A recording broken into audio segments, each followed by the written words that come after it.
입니다. 혼자 대신 시아버지를 모시며 사는 전업주부예요. 이 시대에 저만큼 시집살이를 톡톡히 하고 있는 며느리는 없을 겁니다.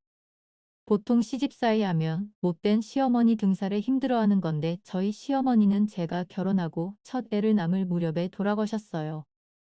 사람들이 며느리 사람은 시아버지라고들 하잖아요. 사랑을커녕 저는 시아버지 때문에 하루하루가 가시밭길이었죠.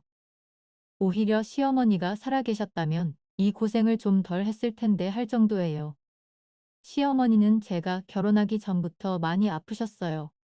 결혼하고 첫 애를 임신해서 막사길 무렵에 시어머니가 돌아가셨죠. 저는 곧 출산 예정일이 임박한 채로 시어머니의 장례를 치렀어요. 며느리라고는 저 혼자여서 장례를 치르는 3일 내내 제대로 발 한 번 못 뻗고 조문객 접대를 하느라 죽을 고생을 했죠.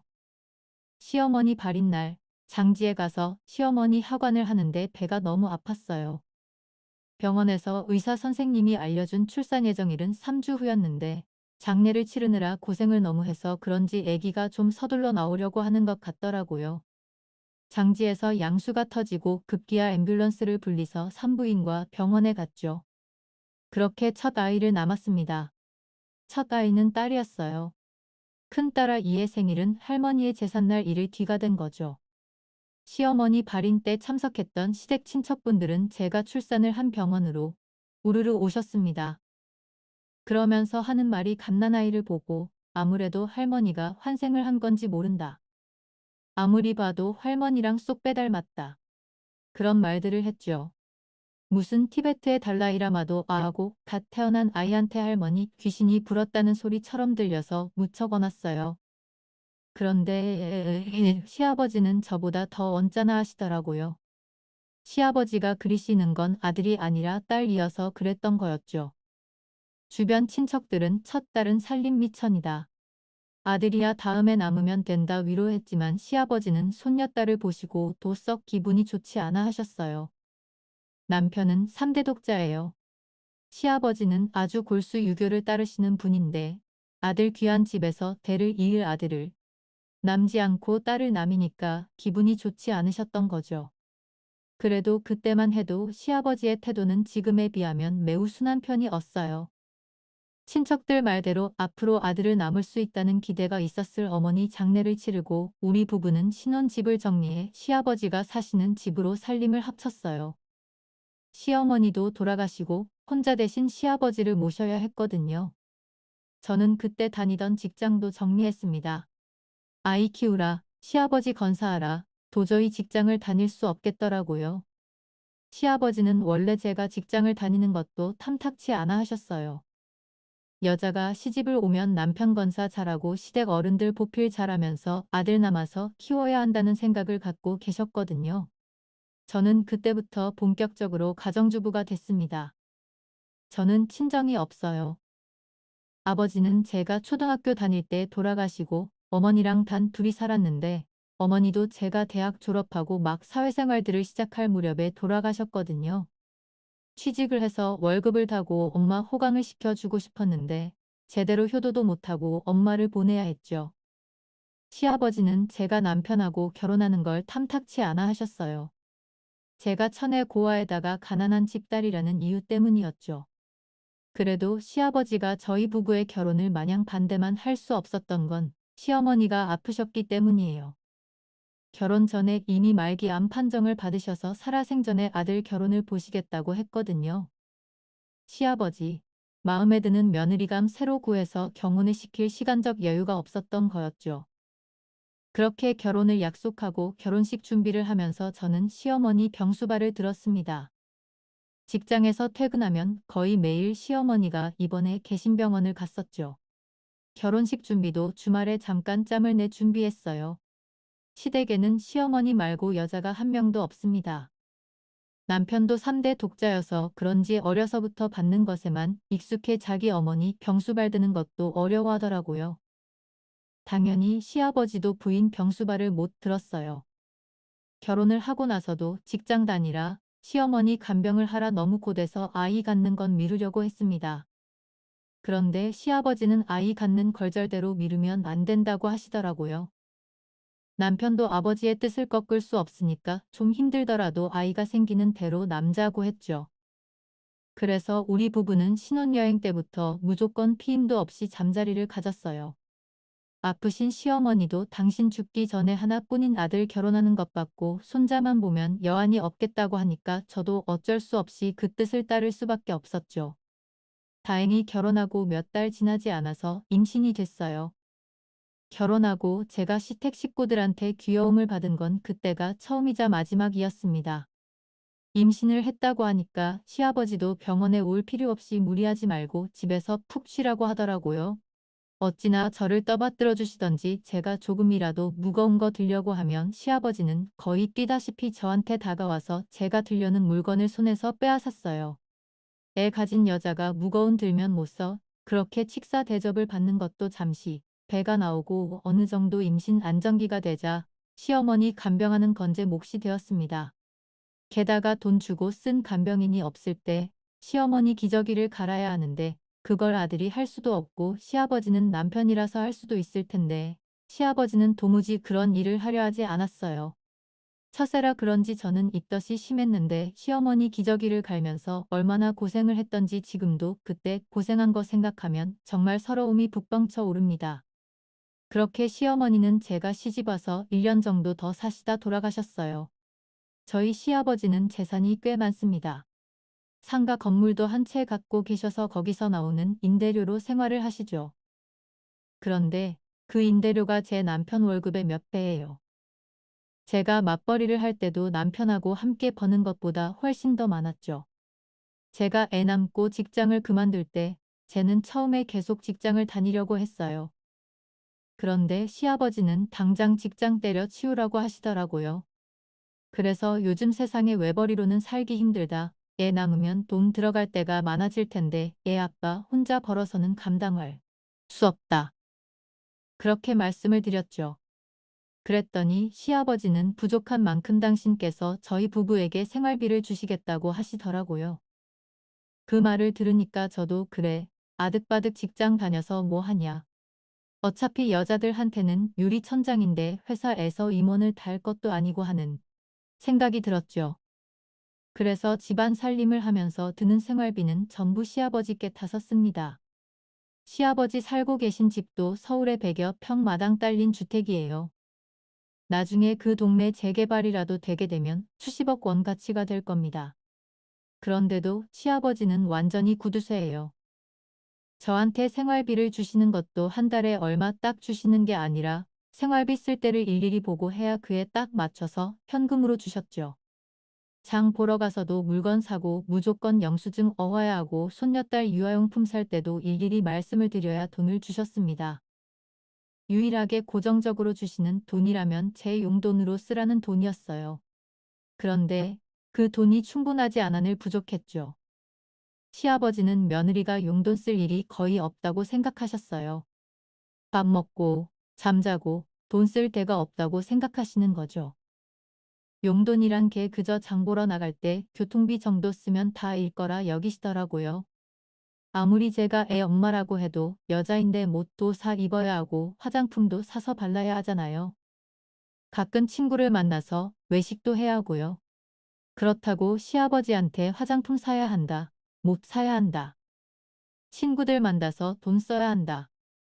이런 말을 일일이 보고하고 돈을 다 쓸 수는 없었죠. 제가 무슨 초등학교 다니는 애도 아니고 말이에요. 그래서 부족한 돈은 남편한테 카드를 받았습니다.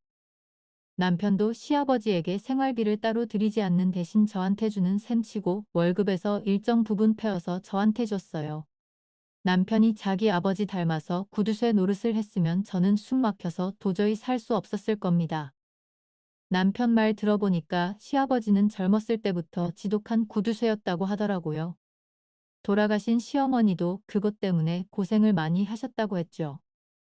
시아버지는 술도 안 하시고 딱히 취미도 없으세요. 그 정도 여유가 있으시면 골프라도 치실 텐데 시아버지에게 골프는 사치 그 자체였어요. 그 연세이신 다른 분들 보면 골프가 아니더라도 등산이나 낚시 같은 취미 하나쯤은 있을 텐데 시아버지는 전혀 취미 생활이라는 게 없었습니다. 남편 말 들어보니까 자기 어렸을 때도 공부하는데 말고는 일절 돈을 쓰지 않으셨대요. 3대 독자라 애지중지 키웠을 것 같은데 시댁보다 형편 못한 집 애들도 다 있는 브랜드 못 한 벌 제대로 사주지 않았다고 하더라고요. 그래서 그런지 남편도 아버지랑 달리 술은 좀 마셔도 돈을 허투루 쓰는 법은 없었어요. 그런 집안 분위기에서 저도 돈을 함부로 못 썼죠. 물론 시아버지에게 생활비를 다 쓰고 남편이 뒤로 시아버지 몰래 주는 돈을 다 쓰는 형편이라 쓰고 싶어도 쓸 수 없었지만 말이에요. 그런 구두쇠 시아버지가 그나마 돈을 아끼지 않고 쓰는 데는 딱 한 군데 있었어요. 바로 제사 음식 장만할 때였죠. 시댁에 제사가 아주 많습니다. 남편의 증조부모, 조부모, 그리고 시어머니 제사까지 5번이 있고요.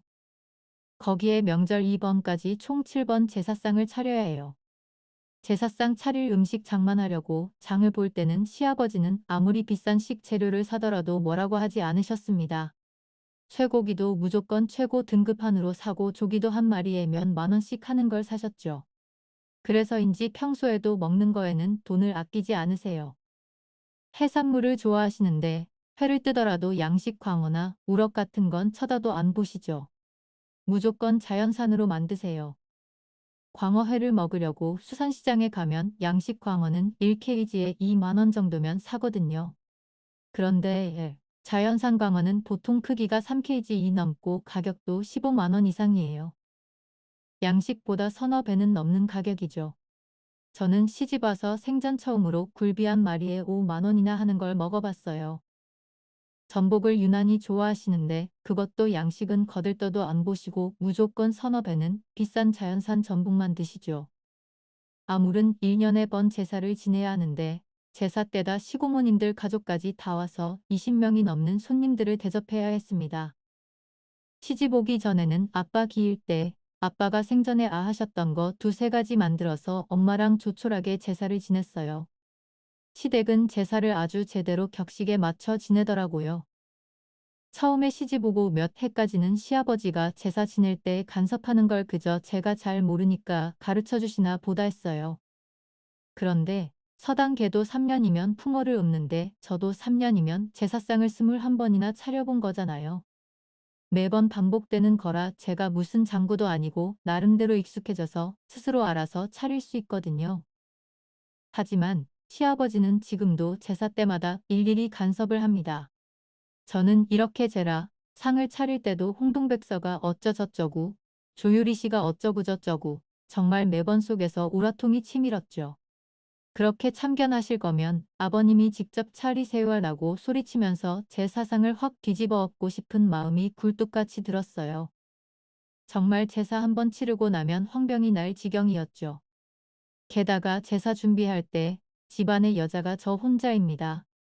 딸은 도움을 받기에는 아직 어리고요. 남편은 아무래도 시아버지랑 달리 요즘 세대라 저를 좀 도와주려고는 해요.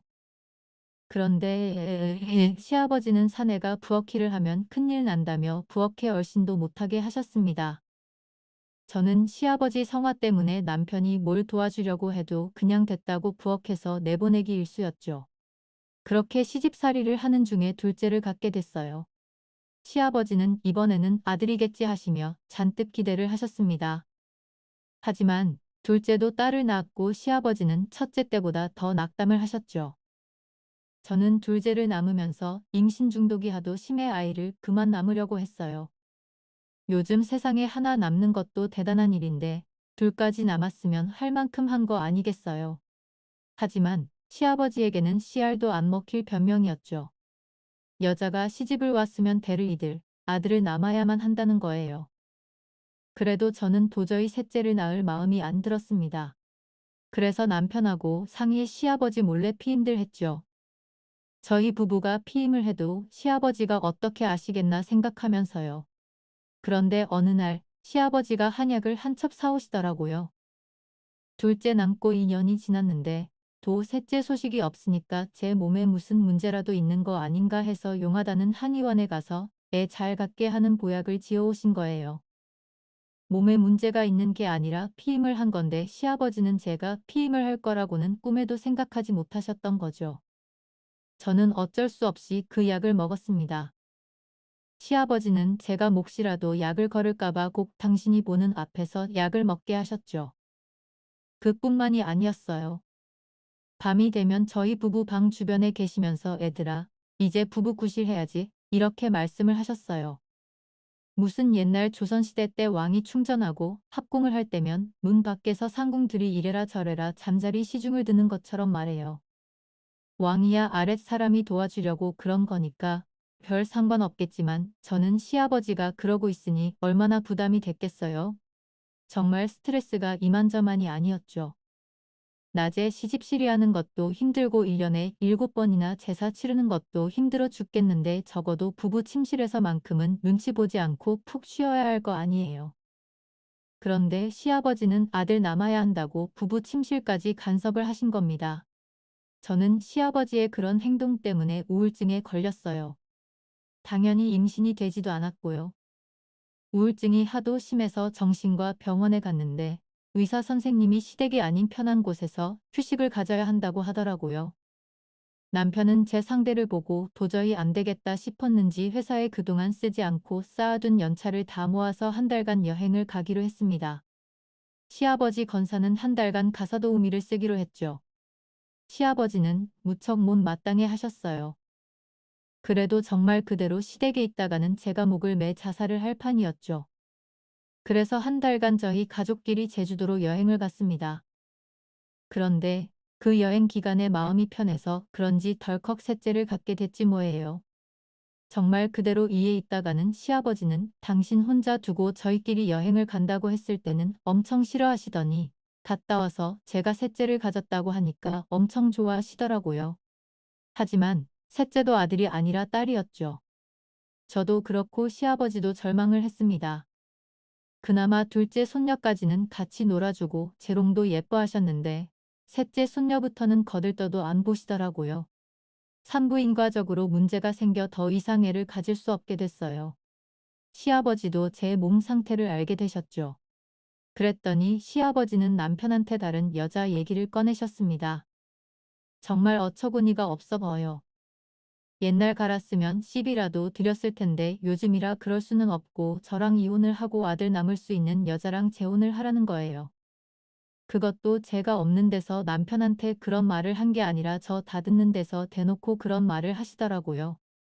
도무지 저를 당신 아들이 사랑해서 결혼한 사람으로 보는 게 아니라 아들을 낳아야만 하는 무슨 기계처럼 여겼던 겁니다. 그 기계가 제 구실을 못하게 되니까 다른 기계로 바꾸라는 거죠. 그날 남편은 제가 결혼하고 나서 처음으로 자기 아버지한테 심하게 대들었어요. 남편이 그렇게 나오지 않았다면 아마 제가 스스로 이혼하겠다고 했을지 모릅니다. 시아버지는 저한테만 못되게 구는 게 아니었어요. 손녀들한테도 아주 야박하게 대하셨죠. 말끝마다 여자는 이래야 한다. 여자는 시집가면 소용없다. 남자는 하늘이고 여자는 땅이다. 이러셨어요. 어디 가당키나 한 말입니까? 큰딸아이도 초등학교 6학년쯤 되니까 할아버지의 그런 꼰대 같은 말에 따박따박 대들더라고요. 어려서는 그래도 장손녀라고 예뻐하시더니 머리 긁어졌다고 대드니까 손녀도 멀리하셨죠. 그렇게 셋째 남고부터는 전보다 더 집안 분위기가 좋지 않았어요. 시아버지는 걸핏하면 역정을 내시고 늘 화난 표정으로 다른 식구들을 대하셨죠. 그리다 시아버지 생신이 다가왔습니다. 아무리 사이가 안 좋아도 생신인데 시아버지 좋아하시는 해산물로 잔치상을 차렸어요. 비싼 자연산 돌돔회에 제주도에서 공수해온 돌멍게, 홍해삼, 그리고 해녀들이 났다는 자연산 전복을 준비했죠. 제가 부엌에서 음식을 요리하고 있는데 시아버지가 제 옆으로 다가오시더라고요. 저는 시아버지가 왜 다가오실까? 몫이 제가 당신 먹을 거에 맙다고 침이라도 버릴까봐 감시하러 오시나 했어요. 그런데 시아버지가 평소와 다르게 이렇게 말씀하시더라고요. 전복이 뽀얗고네. 아주 맛있겠다. 저는 시집와서 시아버지가 저렇게 다정한 말투로 말씀하시는 걸 첫째 임신했을 때 말고는 들어보지 못했어요. 그런데 무슨 해가 서쪽에 뜬 것도 아니고 시아버지께서 부드럽게 말씀을 하시는 거예요. 저는 도무지 무슨 영문으로 시아버지의 태도에 변하셨는지 모른 채 생신상을 차렸습니다. 그리고 정신없이 상차림을 준비하고 있는데 남편이 잠깐 부엌에 들어왔어요. 그래서 저는 얼른 남편에게 물었죠. 여보, 아버님 무슨 좋은 일 있으셔? 오늘 분위기가 아주 달라. 그랬더니 남편이 말해주더라고요. 며칠 전에 자기가 정관 수술을 했으니까 더는 손자를 기대하지 말라고 선포하듯이 말했대요. 다른 여자랑 재혼을 하라고 말씀하셨을 때 아버지랑 대판 싸우가 남편은 정관 수술을 결심했거든요. 그걸 시아버지에게 말을 한 거예요. 그 말을 했을 때 시아버지는 남편을 거의 때리려고 했답니다. 그렇다면 오늘 시아버지의 기분은 더 언짢아야 하는데 왜 저렇게 부드러워지셨는지 남편의 말들 듣고서 더 이해가 되지 않았죠. 생신상을 다 차리고 식구들끼리 모여 저녁을 먹었어요. 저는 저녁을 먹으면서도 시아버지의 눈치를 계속 살폈죠. 시아버지의 태도가 180도 바뀐 이유는 저녁을 다 먹고 생일 케이크 촛불을 불고 나서 알게 됐습니다. 시아버지께서 손녀를 등산해 케이크 촛불을 부시더니 이런 말씀을 하시더라고요. 오늘 내가 큰 손녀딸한테 생일 축하 편지를 받았다. 이 나이 먹고서 13살 먹은 손녀딸한테 아주 톡톡히 배웠어. 저는 첫째 아이가 무슨 편지를 썼길래 저리시나 궁금했어요. 첫째가 할아버지한테 쓴 편지의 내용은 이러했습니다. 자기는 결혼해서도 자식을 낳으면 엄마 성을 함께 쓰도록 할 거다. 그리고 할아버지 제사도 지낼 거다. 조선시대 대학자 율곡이이도 외가의 제사를 지냈다. 딸이라고 해서 자기 가문의 대를 잊지 말라는 법은 없다. 자기가 그렇게 할 테니 앞으로 할아버지도 엄마가 자기는 한 번도 보지 못한 외할아버지하고 외할머니 제사를 지내게 해달라. 이렇게 편지를 썼대요. 시아버님은 그 편지를 읽으시고 그럴 수도 있겠다 깨달았답니다. 고리면서 시아버지는 이렇게 말씀하셨어요. 이가 없으면 잇몸으로 하면 된다는 속담이 있는데 내가 그걸 열에 몰랐다. 이제 세상이 바뀌어서 팔도 아들 노릇하는 시대가 왔는데 나만 깨지 못하고 있었구나. 괜히 그것 때문에 며느라기만 괴롭히고. 며느라기야, 내가 그동안 너한테 미안한 짓 많이 했다. 미안하구나. 앞으로는 잘 지내보자.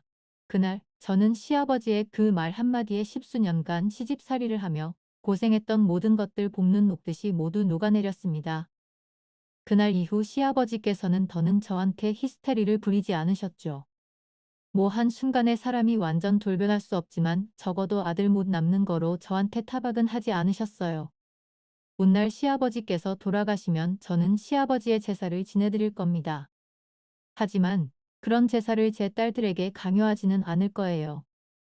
물론 시아버지는 손녀딸들이 당신과 당신 조상의 제사를 지낼 거라 기대하지만 돌아가시면 월 아시겠어요. 저까지만 윗세대들의 문화를 따르는 것만으로 도리는 다 하는 거라 생각합니다. 그리고 내년에도 내후년에도 저는 아버님이 좋아하시는 전복을 더 깨끗이 더 뽀얗게 닦을 거예요. 그래서 제가 할 수 있는 전복 요리는 다 해드리렵니다.